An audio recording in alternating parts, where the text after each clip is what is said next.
Hello guys, नमस्ते, राम राम। आप सबको, जितने हमारे भाई बहन हैं, सबको बहुत बहुत स्वागत है हमारे चैनल पे, रीना यादव गीत चैनल पे। मैं आप सब बीच में छोटा से सोहर गीत लेके आई हूँ। और मेरा गीत पसंद आए तो लाइक सब्सक्राइब शेयर जरूर करना, अपना आशीर्वाद दुलार देना, कमेंट में जरूर लिखना मेरा गीत कैसा लगा। आप सबको बहुत बहुत स्वागत है, बहुत बहुत धन्यवाद। मचिया ही बैठी सासू तबऊ हरिया रज करई बऊ हरिया रज करई हो।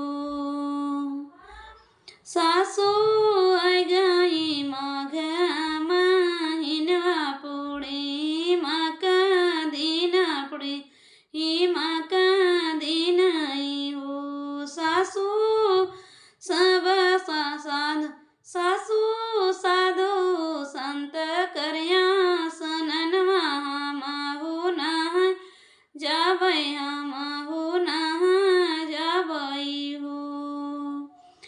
मोरी बहुर तुया हो जाना माँ बझनिया ना गोदी मेला लनवा ना गोदी मेला लनवा लागम कौना हावी संगम कौना हावी हो।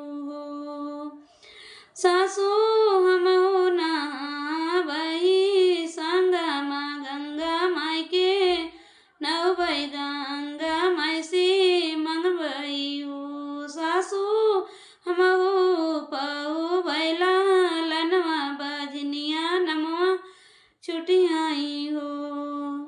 इतना बचन सुने पिया तो धाना सिया रज करई धाना सिया रज करई हो। धाना चल